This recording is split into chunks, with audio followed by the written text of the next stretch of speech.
Assalamualaikum warahmatullahi wabarakatuh.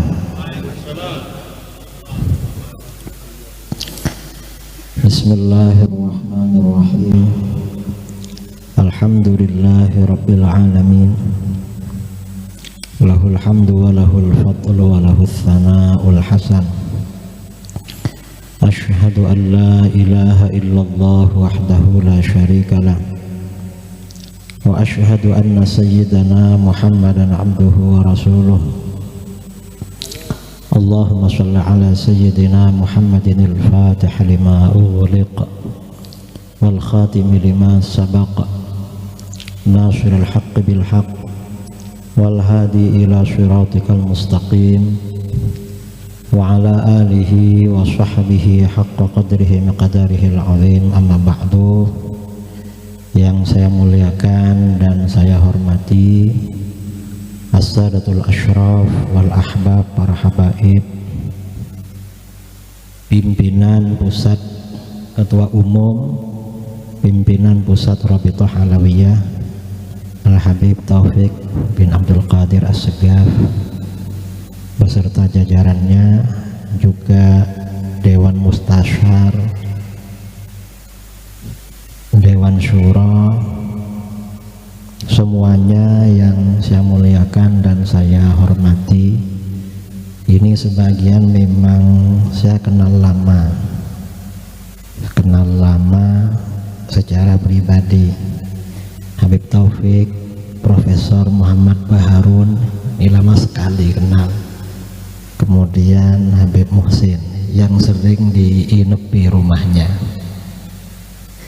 dan semuanya yang hadir pada malam ini yang saya muliakan dan saya cintai. Sekarang ini memang umat Islam memasuki masa-masa balaya, cobaan, fitnah. Dan fitnah yang paling berat itu fitnah fiddin, fitnah akidah. Dan selain fitnah akidah, fitnah syariah juga berat. Karena hasil survei Institut Ilmu Al-Quran tahun 2024, umat Islam di Indonesia yang buta Al-Quran sekitar 74%. Gak bisa baca Quran. Dan saya sering dapat curhat dari ustadz-ustadz, kiai-kiai yang punya pondok, santri baru yang daftar SMA dan SMP kebanyakan gak bisa baca Quran. Itu Quran gak bisa. Itu Quran. Kalau Quran nggak bisa baca, kira-kira bacaan sholat bisa apa enggak? Kan nggak bisa. Sebagian ustazah ya yang lapor pada saya, jamaah ibu-ibu belajar Al-Quran pada beliau, dites bacaan sholat, bacaannya keliru-keliru, dan mungkin bapak-bapaknya keliru-keliru. Ini fitnah agama. Tapi walaupun ini keliru-keliru gak ngerti, kita itu heran. Di medsos tuh banyak pakar nasab tuh banyak sekali. Ini namanya fitnah akhir zaman, saudara ya. Ini luar biasa. Saya kira ini memang perlu menjadi program atau introspeksi. Gimana kira-kira kita umat Islam yang mayoritas ini tidak hanya secara kuantitas kita ini muslim, tapi muslim yang berkualitas. Dan saya kira ini tanggung jawab kita semua, para kiai. Ini ada dari PWNU, Kiai NU, juga ada dari Muhammadiyah, apalagi para habaib. Ini tanggung jawab kita. Ini di mana-mana, saudara. Belum lagi ya orang-orang yang hal-hal yang prinsip di dalam akidah itu gak paham. Itu banyak hal-hal yang prinsip di dalam akidah. Nggak paham itu banyak. Kalau cuma nggak paham bahwa habaib zuriyahnya Rasulullah misalnya, itu kan nggak jadi, nggak murtad, nggak kufur, nggak apalah, namanya nggak paham. Orang nggak ngerti Habib itu banyak. Orang ngertinya Habib yang terkenal paling Habib Syekh, Habib Rizik. Itu yang ngerti, yang tahunya Habib, dan nggak tahu Habib itu apa. Ya belakangan setelah fitnah ini, oh Habib itu keturunan Rasulullah. Ini belakangan. Ini yang ingin saya sampaikan. Cuman sebelum menyampaikan beberapa problem ini, karena ini momennya Maulid dan Haul ya, mungkin kita juga perlu, karena di Rabithah Alawiyah ini pasti jangkauannya luas, di Nabawi TV, bahwa berbicara keagungan Rasulullah SAW seperti yang disampaikan di dalam maulidnya Maulana Sayyid Al-Habsyi Syimtud Durar. Kalau diperhatikan, sebagian narasi beliau ini mirip-mirip dengan narasinya Imam Syafi'i di dalam Muqaddimah Ar-Risalah ketika memuji-muji baginda Rasulullah SAW. Itu narasinya. Artinya apa? Ungkapan bahwa Rasulullah itu makhluk paling mulia, makhluk paling agung. Kalau zaman sekarang tanda-tandanya orang itu mulia atau agung itu terkenal, populer atau viral. Dan biasanya orang itu viral setelah punya prestasi. Punya prestasi viral. Ini viral yang positif ya. Kalau sekarang kan banyak viral negatif. Viral juga tapi negatif. Tapi kan bukan mulia, bukan agung. Nah, ini kecuali baginda Rasulullah SAW. Rasulullah ini viral sejak sebelum dilahirkan. Belum lahir sudah viral. Orang tuanya belum ada sudah viral. Mengapa? Karena sifat-sifat beliau, ciri-cirinya, kemudian tanda-tanda kedatangannya lengkap disebutkan di dalam kitab-kitab samawi, kitab Taurat, kitab Injil, dan kitab-kitab yang lain. Dan yang mengendos nama beliau adalah para nabi. Itu nabi kita. Berarti kan memang keagungannya luar biasa. Di dalam Al-Quran tentang Nabiullah Isa alaihissalam, wa idh qala Isa ibn Maryam ya bani Israel inni rasulullah ilaikum musaddiqan lima bayna yadayya minat taurah wa mubasysyiran bi rasuli ya'ti min ba'di ismuhu Ahmad, yang dikutip oleh Imam Al-Habsyi dalam Syimtud Durar. Sampaikan Muhammad, ketika Isa bin Maryam berkata, ini sampaikan kepada siapa? Ini pasti kepada orang Kristen, orang Nasara, karena yang akrab, yang dekat dengan Nabi Isa itu Nasara. Ketika Isa bin Maryam berkata, hai Bani Israel, mengapa suruh sampaikan? Berarti ini ada di dalam pengetahuan orang-orang Kristen. Seandainya gak ada, pasti digugat Al-Quran. Ternyata mereka tidak menggugat. Isa berkata, hai Bani Israel, sesungguhnya aku utusan Allah pada kamu, pada kalian. Fungsinya ada dua. Pertama, membenarkan kitab Taurat yang datang sebelum aku.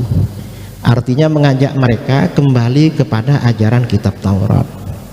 Karena orang-orang Bani Israel itu ketika tidak dipimpin seorang nabi biasanya gak kuat.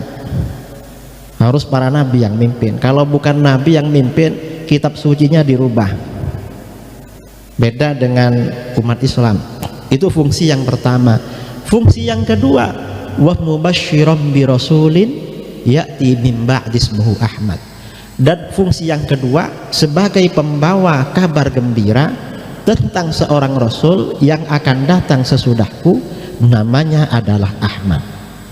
Dan ini, ayat ini ternyata diungkap oleh para ulama, itu ada di dalam kitab-kitab, di dalam riwayat-riwayat kitab Taurat, kitab Injil, kitabnya Nabi Isa. Sehingga orang Kristen itu tidak bisa membantah kalau ini ada.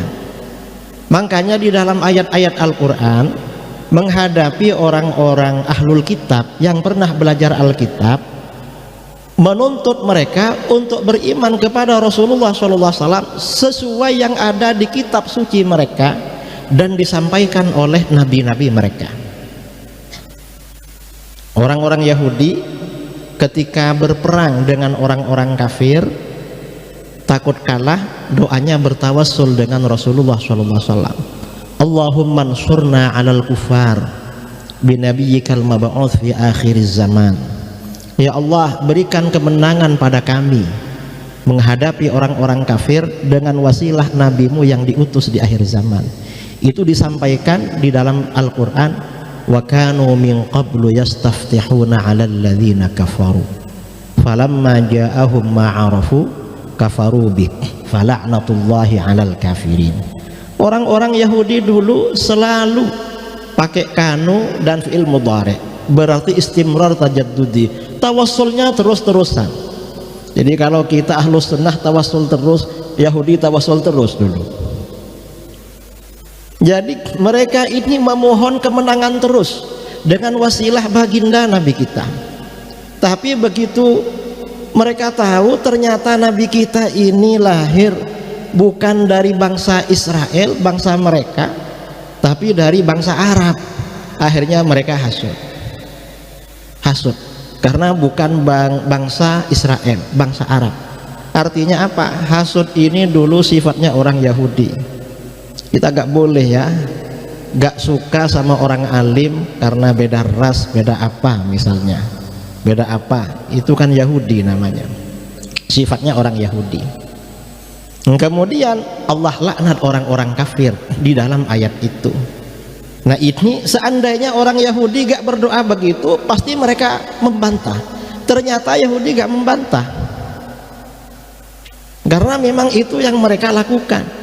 Karenanya di fakta orang-orang Yahudi dan Nasrani ketika baginda Rasulullah SAW diutus, mereka tahu, yakin ini pasti Rasulullah dan tidak salah lagi.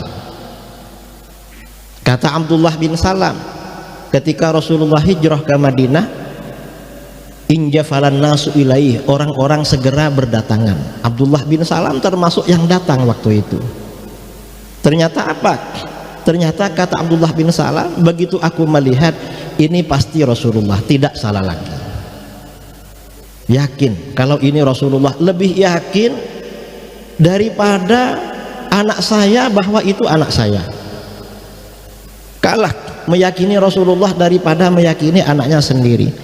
Artinya apa? Ini luar biasa saudara. Kalau Nabi kita ini memang dikenal oleh penganut agama-agama para nabi sebelumnya.